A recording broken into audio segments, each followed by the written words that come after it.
ہمارا جو پارہ ہے پارہ نمبر 14 سورت ہجر سے شروع ہو رہا ہے۔ ہجر ایک بستی والوں کا نام تھا، اصحاب ہجر۔ یہ بستی کے اندر رہتے تھے اور اس بستی کا نام ہجر تھا۔ اس بستی کے لوگوں کے حالات کے اوپر یہ سورت نازل کی گئی۔ اللہ تبارک و تعالیٰ فرماتے ہیں کہ یہ آیتیں ہیں کتاب روشن قرآن پاک کی، یعنی سب سے پہلے اس میں قرآن پاک کے بارے میں بتایا گیا کہ یہ روشن کتاب ہے جسے تم پڑھنے جا رہے ہو، لہٰذا اے ہجر والو، ان لوگوں کو بھی کہا گیا اور اس کے توسل سے تمام امت مسلمہ کو پکارا گیا کہ یہ مکی صورت ہے، اس کو سنو۔ اس میں 6 رکوع، 99 آیتیں، 654 کلمے اور 2760 حروف ہیں۔ آغاز ہوتا ہے بہت آرزویں کریں گے کافر کاش مسلمان ہوتے، ربما یود الذین کفروا لو کانوا مسلمین، یعنی آرزو کرے گا کافر ایک دن کہ کاش وہ مسلمان ہوتا۔ اور وہ کیوں آرزو کرے گا؟ کیونکہ مسلمانوں کی ہیبت اور جاہ و جلال کو جب دیکھے گا تو پھر اسے اس بات کی آرزو پڑے گی۔ اللہ فرماتا ہے انہیں چھوڑو کہ کھائیں اور برتیں، اور امید انہیں کھیل میں ڈالے۔ تو اب جاننا چاہتے ہیں؟ اور جو بستی ہم نے ہلاک کی اس کا ایک جانا ہوا نوشہ تھا، کوئی گروہ اپنے وعدے کے آگے نہ بڑھے نہ پیچھے ہٹے، اور بولے کہ اے وہ جن پر قرآن اترا بے شک تم مجنون ہو۔ یعنی یہ وہ بستی والے تھے کہ جو اللہ تبارک و تعالیٰ کے اس کلام کے منکر تھے، اللہ تبارک و تعالیٰ کے منکر تھے، لہٰذا اللہ تبارک و تعالیٰ نے اس بستی کے اوپر عذاب لایا اور اللہ کے نبی کو یہ فرمایا کہ انہیں چھوڑو، یہ جو کافر ہیں ان کی تم خیال نہ کرو، ان کے پیچھے نہ لگو، یہ کھانا اور برتنا ان کا دنیا کا اثاثہ ہے، ان کا آخرت میں کوئی بھی کسی طرح کا حصہ نہیں۔ اس آیت میں بتایا گیا کہ جس طرح کفار مکہ نے سید عالم صلی اللہ تعالیٰ علیہ وآلہ وسلم سے جاہلانہ باتیں کی اور بے ادبی سے آپ کو مجنون کہا، قدیم زمانہ سے کفار کے انبیاء کے ساتھ بھی یہی عادت رہی اور رسولوں کے ساتھ مذاق کرتے رہے۔ اس میں نبی کرام صلی اللہ علیہ وسلم کی تسکین خاطر تھی، یعنی اس آیت میں آپ صلی اللہ علیہ وسلم کو ان لوگوں کو کے بارے میں بتایا گیا کہ جو اس سے پہلے انبیاء کرام کی تذلیل کرتے اور ان کا مذاق بناتے، لہٰذا آپ صلی اللہ علیہ وسلم کو فرمایا گیا کہ آپ دل چھوٹا نہ کریں، آپ مطمئن رہیں۔ اگر یہ آج اس طرح سے کر رہے ہیں تو ان کے آباء و اجداد کا یہ پیشہ رہا ہے، یہ ہمیشہ سے ایسے ہی رہے ہیں، اور یہ بس اس لیے پھر نہیں ایسا کرتے کہ اللہ تعالیٰ کہتے ہیں کہ ان کو برتنے دو، تھوڑا سا حصہ ہے دنیا میں ابھی ان کا، اور یہ اس حصے کو برت رہے ہیں۔ آگے اللہ تعالیٰ کہتے ہیں اِنَّا نَحْنُ نَزَّلْنَا الذِّكْرَ وَإِنَّا لَهُ لَحَافِظُونَ، کہ بے شک ہم نے اے نبی یہ قرآن پاک اتارا ہے، اور یہ قرآن بے شک ہم خود ہی حفاظت کرنے والے ہیں۔ دیکھیں اس سے پہلے جو بھی کتابیں آئیں صفحہ ہستی میں ان کا نام نہیں ہے۔ کیوں نہیں ہے؟ کیونکہ اللہ تبارک و تعالیٰ نے ان کی ذمہ داری انسانوں کو دی تھی، لیکن قرآن پاک اول سے آخر تک، روز ابتدا سے روز فنا تک ہمیشہ ہی محفوظ ہے، اور اس کے محفوظ ہونے کی سب سے بڑی دلیل یہ ہے کہ اللہ فرماتا ہے کہ میں خود اس کا محافظ ہوں، میں نے اس کی حفاظت کسی اور کے ذمے نہیں لگائی۔ اور پھر اس کے بعد آپ صلی اللہ علیہ وسلم کو فرمایا جا رہا ہے کہ بے شک ہم نے آپ سے پہلی بہت سی امتیں بھیجی اور ان کے پاس ان کے رسول بھی بھیجے، لا یؤمنون بہ وقد خلت سنت الاولین، وہ اس پر ایمان نہیں لائے، وہ جن کا قصہ آپ صلی اللہ علیہ وسلم کو سنایا جا رہا ہے، ان امتوں کے بارے میں بتایا جا رہا ہے کہ وہ ایمان نہیں لائے اور اگلوں کی راہ پر پڑ چکے، یعنی وہ لوگ گناہ گار تھے، اور اللہ تعالیٰ نے ان کے اوپر بہت سارے فضل کھولے اور بہت ساری رہنمائیاں کی اور انبیاء کرام بھیجے، ہدایت کی طرف بلایا، مگر وہ لوگ گمراہ تھے۔ اسی لیے اللہ تعالیٰ کہتے ہیں وَلَوْ فَتَحْنَا عَلَيْهِمْ بَابًا مِّنَ السَّمَاءِ فَظُلُّوا فِيهِ يَعْرُجُونَ، اور اگر ہم ان کے لیے آسمان میں کوئی دروازہ کھول دیں تو دن کو اس پر چڑھتے ہیں، جب بھی یہی کہتے ہیں کہ ہماری نگاہ باندھ دی گئی ہے، بلکہ ہم پر تو جادو ہوا ہے۔ یہ کافر لوگ جو تھے یہ کہتے تھے کہ ہم تو حکم نہیں مانیں گے، ہمارے پاس تو یہ دلیل ہے، یعنی ان کا کفار کا عناد اس درجے کو پہنچ گیا ہوا تھا کہ اگر ان کے لیے آسمان کے اللہ تعالیٰ دروازے بھی کھول دیتا اور انہیں اس کے اوپر چڑھنا میسر بھی ہو جاتا، تب بھی یہ اوپر چڑھ کے بھی دین کو نہ مانتے، اور بدلے میں کیا کہتے الفاظ کہتے ہیں ہماری تو نظر بندی کی گئی ہے، یعنی ہم پر تو جادو ہوا ہے، ہمیں اس لیے ایسا نظر آ رہا ہے۔ حق کو جان کے بھی، معجزے کو جان کے بھی جادو کہا، جیسے فرعون نے کہا تھا موسیٰ علیہ السلام کی لاٹھی سانپ بنی تو اس نے شہر سے جادوگر منگوا لیے، وہ کہنے لگا کہ یہ تو بڑا ماہر جادوگر ہے، اس نے تو لاٹھی سے جو ہے وہ ایک سانپ بنا لیا، تو بڑے بڑے جادوگروں کو لاؤ اور مقابلہ کرواؤ تو دیکھو تو کس کا جادو بڑا ہے۔ یعنی وہ آپ صلی اللہ علیہ وسلم کو بھی جادوگر تصور کرتے ہیں۔ تو اللہ تعالیٰ کہتے ہیں کہ بے شک ہم نے بنا دیا آسمان کو برجوں میں دیکھنے والوں کے لیے، اور ہم اس کی حفاظت کرتے ہیں ہر شیطان مردود سے، مگر جو چوری چھپے جائے تو اس سے پیچھے پڑتا ہے روشن شعلہ۔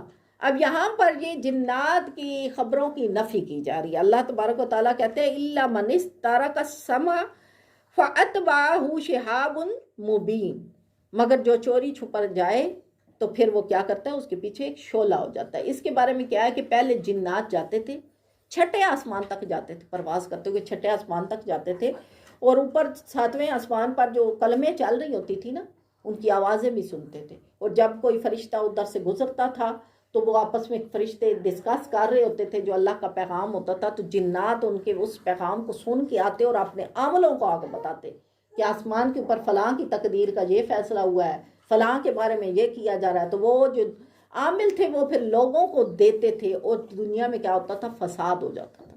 تو پھر اللہ تبارک و تعالیٰ نے آسمان کے اوپر ایک چنگاری، ایک ستارہ پیدا کر دیا جس کا نام شہاب ثاقب ہے۔ اب اگر کوئی آسمان، چوتھے آسمان تک بھی، اگر کوئی جن چوتھے آسمان تک بھی جانے کی کوشش کرتا ہے تو وہ ستارہ آسمان سے آتا ہے اور اسے اپنی لپٹ میں لے کے جلا دیتا ہے۔ یہی وجہ ہے، ہم نے سنا ہوگا کہ جنات آگ سے ڈرتے ہیں، وہ اس وجہ سے ڈرتے ہیں کہ آسمان کے اوپر ایک ستارہ ہے جو آگ کی طرح روشن ہے، جیسے انگارہ ہوتا ہے اس کی طرح، اور جنات اگر آسمان کی طرف رخ کرتے ہیں تو وہ کیا کرتے ہیں، وہ فوراً شہاب جو ہے اسے اپنی لپٹ میں لیتے ہیں اور بھسم کر دیتا ہے اس جن کو۔ لہٰذا اس بات سے یہ بات ختم ہو جاتی ہے کہ جنات جو ہمیں خبر دیتے ہیں وہ ٹھیک ہوتی ہے، جنات جھوٹ بولتے ہیں۔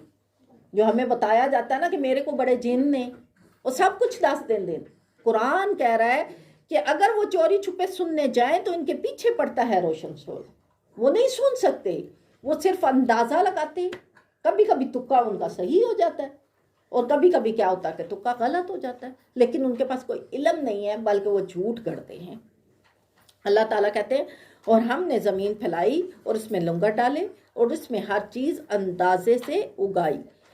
آگے اللہ تعالیٰ کہتے ہیں وَإِنَّا لَنَحْنُ نُحْيِي وَنُمِيتُ وَنَحْنُ الْوَارِثُونَ، اور بے شک ہم ہی جلائیں گے اور ہم ہی تمہیں ماریں گے اور ہم ہی وارث ہیں۔ یہ اس لیے اللہ تعالیٰ نے کہا کہ دھوکے کے پیچھے نہ پڑے، دنیا دھوکے کا گھر ہے۔ اگر کوئی تمہیں کہتا ہے نا کہ یہ کرو تمہاری زندگی لمبی ہو جائے گی، وہ جھوٹ بولتا ہے۔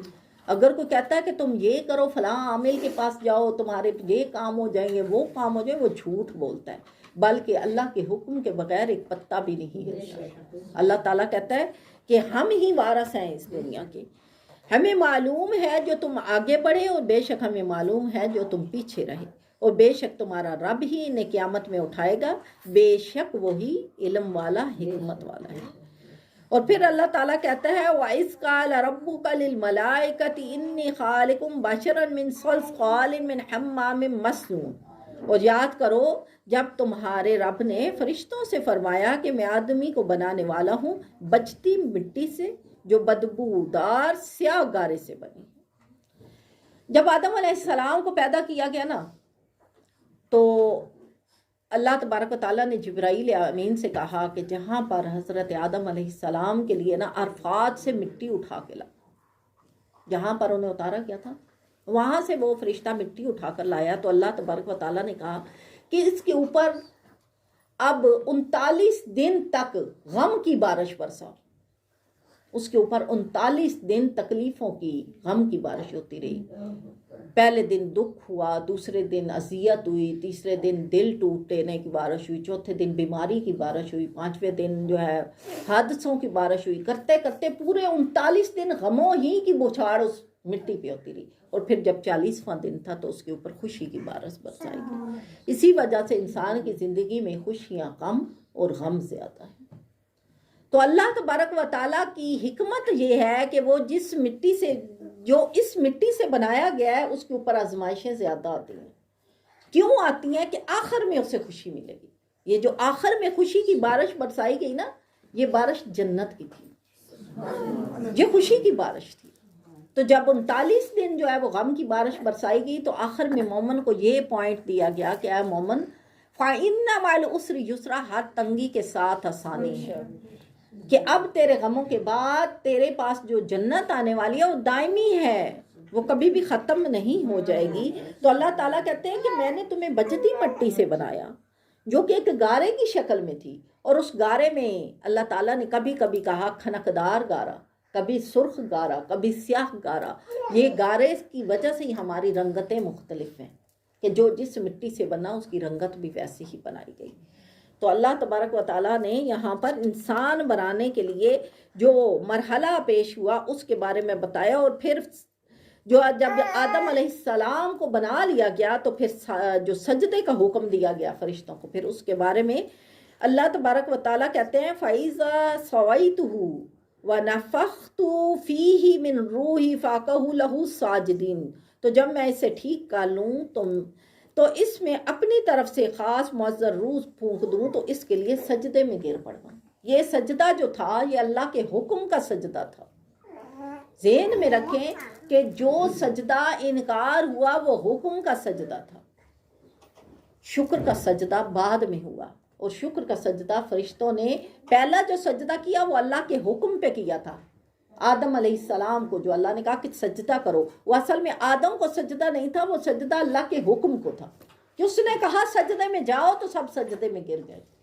اور پھر جب ایک سجدہ کر لیا تو دیکھا کہ شیطان نے سجدہ نہیں کیا، اور اس سجدے نہ کرنے کی وجہ سے اسے جو ہے وہ مردود قرار دے دیا گیا. تو وہ جو شیطان ہے وہ جب مردود ہوا اور فرشتوں نے دیکھا کہ سجدہ نہ کرنے کی وجہ سے اللہ نے اس کے اوپر اتنا عذاب کیا کہ اسے جنت سے نکال دیا اور اسے کہا تم اب مردود ہو. تو دوسرا سجدہ پھر انہوں نے تعظیم کا سجدہ کیا، اسے کہتے ہیں شکر کا سجدہ. یہ اللہ کے آگے انہوں نے شکر کا سجدہ کیا. تو اللہ تعالیٰ نے ابلیس سے پوچھا کہ تجھے کیا ہوا کہ تو سجدے والوں کے ساتھ نہ مانا؟ تو قال یا ابلیس ما لک ان تکون مع الساجدین، تجھے کیا ہوا کہ تو سجدے والوں سے الگ ہو گیا؟ قال لم اکن لاسجد لبشر خلقتہ من صلصال من حمام مسنون، بولا مجھے زیب نہیں دیتا کہ بشر کو سجدہ کروں جسے تو نے مٹی سے بنایا، جو سیاہ گارے بدبودار گارے سے بنائی گئی. قال فاخرج منها فانک الرجیم، پھر اللہ نے فرمایا تو جنت سے نکل جا کہ تو مردود ہے. وَإِنَّ عَلَيْكَ لَعْنَةَ إِلَىٰ يَوْمِ الدِّينِ، اور بے شک تیرے اوپر لعنت ہے قیامت کے دن کا. قال ربی فَأَنظِرْنِي إِلَىٰ يَوْمِ يُبْعَثُونَ، اور لعنت ہے اللہ تعالیٰ نے کہا اور بولا وہ کہ اللہ مجھے تو مہلت دے دے اس دن تک کہ جب میں اٹھایا جاؤں. قال فَإِنَّكَ مِنَ الْمُنظِرِينَ، بے شک تو مہلت دیے ہوں میں سے ہے. إِلَىٰ يَوْمِ الْوَقْتِ الْمَعْلُومِ، ایک وقت تک میں تجھے مہلت دیتا ہوں. یہ شیطان کی یہ جو آیات میں نے آپ کو پڑھ کے سنائی ہیں، ان کا مقصد یہ ہے کہ ہم لوگوں کو پتہ چلے کہ سجدہ کتنا قیمتی ہے. ہم سجدے کو قضا کر دیتے ہیں یہ سوچے بنا کہ یہ سجدہ بڑا قیمتی ہے. یہ اللہ تعالیٰ نے جو سجدے کا حکم دیا ہے یہ ایسے نہیں دیا، یہ سب سے پہلے فرشتوں سے سجدہ کروایا، اور پھر فرشتوں کو چیلنج کیا گیا کہ تم کیسے کہہ سکتے ہو کہ یہ میں انسان نہ بناؤں، کیسے کہہ سکتے ہو؟ اللہ تعالیٰ نے کہا نا قال انی اعلم ما لا تعلمون، کہ تم تو جانتے ہی نہیں میں جانتا ہوں. تو جب اللہ نے اتنا بڑا چیلنج دیا ہے اور پھر ہمیں یہ بھی نظر آ گیا ہے کہ شیطان نے نہ سجدہ کرنے کی وجہ سے اتنی سزا پائی، حالانکہ شیطان سے زیادہ میری بہنوں عبادت گزار کوئی بھی نہیں تھا.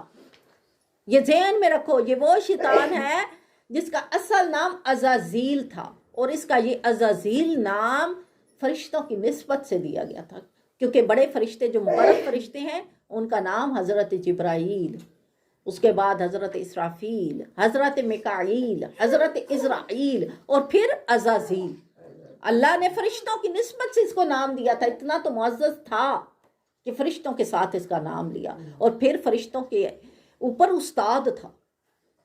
اللہ تعالیٰ نے پہلے آسمان کے سارے فرشتے اس کے تابع لگا رکھے تھے، یہ ان کو سکھاتا تھا، ان کو پڑھاتا تھا، ان کو دیتا تھا دین کی دعوتیں، لیکن کیوں منکر ہوا؟ ایک سجدہ جسے تم گراں سمجھتے ہو دیتا ہے آدمی کو 1000 سجدے سے نجات، وہ ایک سجدہ اس نے قضا کر دی تو اللہ نے کہا چل نکل جا، تو مردود ہے۔ سب سے پہلے سجدہ تھا وہ، جی سب سے پہلے کہتے اللہ، ہیں کہ اس نے ایک ہر جگہ ایک ہاں سجدہ کیا، ہاں جی، اتنی بہت معزز تھا، بہت معزز تھا، فرشتوں کا استاد تھا، اور اسے جو پہلی وہ جو دی گئی تھی نا پہلے آسمان کی بادشاہت، اس کے ساتھ اسے جنت کے خزانے دیے گئے تھے انعام میں، اور پھر اسے زمین کے اوپر بھیجا تھا۔ اللہ تبارک و تعالیٰ نے زمین کے اندر ہم سے پہلے جو مخلوق پیدا کی تھی نا، آدم علیہ السلام سے پہلے جو آسمانوں زمین کے اندر مخلوق رہی، اس کا نام جنات تھا، اور وہ ہمارے ہی طرح شادی کرتے تھے، ہمارے ہی طرح بچے پیدا کرتے تھے، ہماری ہی طرح رشتہ داریاں تھیں، ہماری ہی طرح کسب کمایا کرتے تھے، ہمارے ہی طرح وہ محنت مزدوری کیا کرتے تھے۔ لیکن کیا ہوا کہ ان کے اندر فتنہ بازی شروع ہو گئی، آپس میں فرقہ واریت میں پڑ گئے، آپس میں ایک دوسرے کا گلا کاٹنے لگ گئے۔ تو اللہ تعالیٰ نے عزازیل، یہ جس کا نام ابلیس ہے، اس کو بلایا، کہا دیکھو ان لوگوں کا حال کہ میں نے انہیں زمین کے اوپر کس لیے بھیجا، اور یہ جا کے ادھر یہی کام کر رہے ہیں۔ جا عزازیل، جنت میں سے کچھ فرشتوں کی تعداد اپنے ساتھ لے جا، اور ان ساروں کو نکال کر جزیروں میں منتقل کر دے، میری زمین خالی کر دے، میں ان لوگوں کو زمین پہ نہیں رہنے دوں۔ اللہ تعالیٰ نے جنات سے زمین خالی کر دی، یہاں تک کہ سارے جنات عزازیل نے فرشتوں کے ساتھ مل کے نکال کے کھنڈرات میں پھینک دیا۔ یہی وجہ ہے وہ گندگی پہ گئے، یہ ان کی سزا تھی، انہیں کھنڈرات میں کر دیا تو زمین خالی ہوگی۔ تو اللہ تعالیٰ نے کہا اے ابلیس اب تو زمین پہ رہ، موج کر، اور یہ جتنے فرشتے تو لے کے گیا زمین پہ انہیں اپنے ساتھ رکھ، تو ان کا استاد ہے، اور اس کے بعد تجھے پہلے آسمان کی میں بادشاہت بھی دیتا ہوں، یہ بھی تیرے لیے انعام ہے، اور اس کے ساتھ ساتھ تجھے اور انعام سے بھی نوازتا ہوں کیونکہ تو نے میری تابعداری کی ہے، ان جنوں کو جہاں سے نکالا ہے تجھے میں جنت کے خزانے بھی دیتا ہوں۔ اتنا بڑا انعام۔ اب ابلیس کا یہ جو عزازیل ہے، اس کا کبھی دل کرتا تو زمین پر سجدے کرتا، کبھی دل کرتا تو آسمان پہ کرتا، کبھی دل کرتا تو جنت میں پہنچ جاتا۔ اتنا مرتبے والا، اتنا مقرب تھا، جب مرضی سیرے کرتا آسمان کی۔ اتنا مقرب ہونے کے باوجود گناہگار کس وجہ سے ہوا؟ ایک سجدہ قضا کر دیا اس نے، تو اللہ تعالیٰ نے نکال کے باہر پھینک دی۔ اللہ تعالیٰ نے کہا تو رجیم ہے، اب تو زمین پہ اتر جا۔ تو میری بہنوں، ہمیں یہاں پہ یہ سبق ملتا ہے کہ یہ سجدہ بڑا قیمتی ہے۔ سجدہ کرنے سے اس نے انکار ایسے کیا تھا کہ میں تو آپ کے سونے سے بنا ہوں۔ ہاں جی، تکبر کیا نا، کہا ہاں جی، تکبر انسان کو لے ڈوبتا ہے۔ آج بھی دیکھو ہمارے ارد گرد تو ہم لوگ کیوں فنا ہو رہے ہیں، ہماری قوم کیوں فنا ہو رہی ہے؟ اسی وجہ سے کہ ہمارے ہاں تکبر اور کینہ کثرت سے پایا جاتا ہے۔ تکبر ہمیں یہ ہے کہ میں بڑی چیز ہوں، اور کینہ ہمارے دل میں یہ ہے کہ ہم کسی کو کھاتا دیکھ نہیں سکتے۔ ہمارے اندر بغض، لالچ، حرص، ہوس، یہ چیزیں جنم لے رہی ہیں۔ اس چیز کی ہمیں پرہیز کرنی ہے، اور اسی لیے آیات سنائی جاتی ہیں قرآن پاک کی، تاکہ ہم اس کو پڑھیں، کیونکہ قرآن ہمارے لیے کیا ہے؟ متقین کے لیے دوائی ہے، زندگی ہے متقین کی۔ اللہ تبارک و تعالیٰ کہتے ہیں قالوا بشرناک بالحق فلا تکن من القانطین، کہا ہم نے آپ کو سچی بشارت دی، آپ نا امید نہ ہو۔ یہ بشارت آپ صلی اللہ علیہ وسلم کو دی گئی، آپ صلی اللہ علیہ وسلم کو بتایا گیا کہ اپنے رب کی رحمت سے نا امید نہ ہو، بلکہ اللہ کی رحمت سے وہ نا امید ہوتا ہے جو گمراہ ہوتا ہے۔ کہا پھر تمہارا کیا کام ہے آپ فرشتوں؟ بولے ہم ایک مجرم قوم کی طرف جا رہے ہیں۔ اب یہاں پہ یہ جو پوائنٹ آیا نا مجرم قوم کی طرف، یہ مجرم قوم کون تھی؟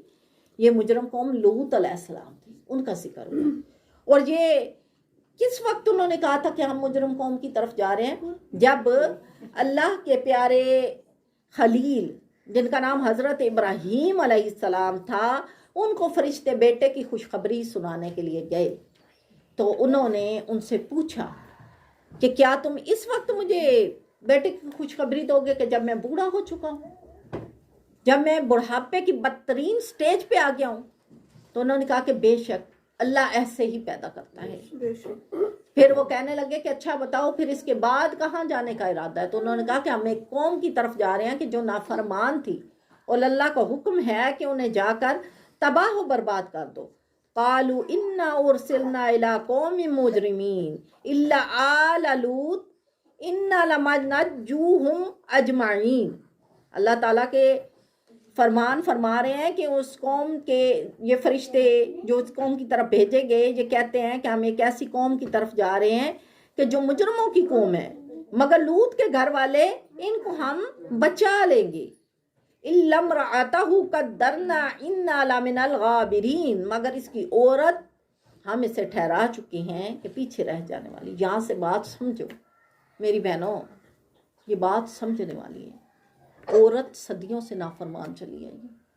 آپ صلی اللہ علیہ وسلم کا فرمان مبارک ہے کہ جہنم میں کثرت سے عورتیں ہوں، زیادہ تعداد عورتوں کی ہوگی، مرد کم ہوں گے، کیونکہ عورت غیبت میں آگے ہے، عورت چغلی میں آگے ہے، عورت بے حیائی میں آگے ہے، بے حیائی پھیلانے میں آگے ہے. آج اگر ہمارا مرد گمراہ ہوتا ہے تو اسے گمراہ کرنے والی ہم عورتیں ہیں. نہ ہم زیب و زینت کر کے بازاروں کی زینت بنے، نہ ہمارے مرد گمراہ ہوں.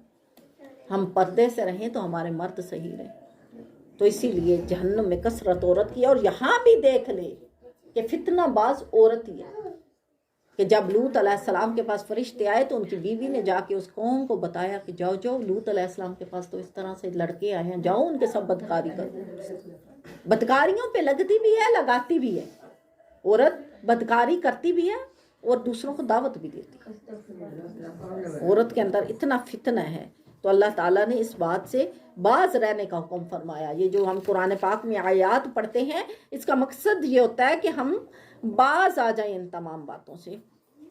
اور پھر اللہ تبارک و تعالیٰ کہتے ہیں ان ربک هو الخلاق العلیم، بے شک تمہارا رب بہت پیدا کرنے والا، جاننے والا ہے. وَلَقَدْ آتَيْنَاكَ سَبْعًا مِّنَ الْمَثَانِي وَالْقُرْآنَ الْعَظِيمَ، اور بے شک ہم نے تم کو 7 آیتیں دیں جو دہرائی جاتی ہیں، اور عظمت والا قرآن پاک. یہ 7 آیتیں کون سی ہیں؟ سورۃ الفاتحہ. اللہ تبارک و تعالیٰ نے حضور پاک صلی اللہ تعالیٰ علیہ وآلہ وسلم کو تحفے میں یہ 7 آیات دیں اور کہا کہ یہ بار بار دہرائی جائیں گی. یہی وجہ ہے کہ اسے نماز کے اندر رکھا گیا کہ ہر نماز کی ہر رکعت میں ایک بار پڑھی جاتی ہے اور بار بار دہرائی جاتی ہے. اور اس کے فضائل کے بارے میں حضرت علی علیہ السلام کا فرمان یہ ہے کہ اگر میں اس کی تفسیر لکھنے لگوں تو میں 70 اونٹ کتابوں سے لاد دوں.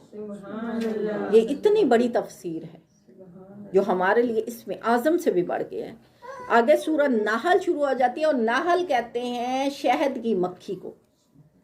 یہاں پر اس صورت میں اللہ تبارک و تعالیٰ نے اس مکھی کے چھتے بنانے اور شہد کے نکالنے کا ذکر فرمایا. اس نسبت سے اس کا نام سورت نحل رکھا گیا. یہ مکی صورت ہے، مکہ مکرمہ میں نازل ہوئی. اور اس میں ایک اور اقوال بھی ہے کہ اس کے آخر کی جو آیات ہیں وہ مدینہ طیبہ میں نازل ہوئی. اس صورت کے اندر 148 آیتیں اور 16 رکوع ہیں. اور اللہ تبارک و تعالیٰ فرماتے ہیں اتا امر اللہ فلا تستعجلوا سبحانہ وتعالی عما یشرکون. اب آتا ہے اللہ کو حکم تو اس کی جلدی نہ کرو، پاکی اور برتری ہے اس سے ان کے شریکوں سے.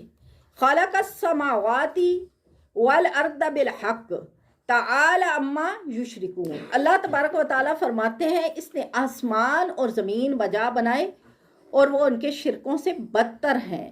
یعنی انسان جو شرک کما رہا ہے اللہ ان شرکوں سے بدتر ہے. یعنی وہ اللہ تعالیٰ کیا کہ کچھ بھی نہیں، اللہ بالا تر ہے ان تمام چیزوں سے. خلق الانسان من نطفۃ فاذا هو خصیم مبین. اللہ تعالیٰ کہتا ہے کہ میں نے انسان کو ایک نتھری ہوئی بوند سے بنایا تو جب ہی کھلا ہو گیا جھگڑالو.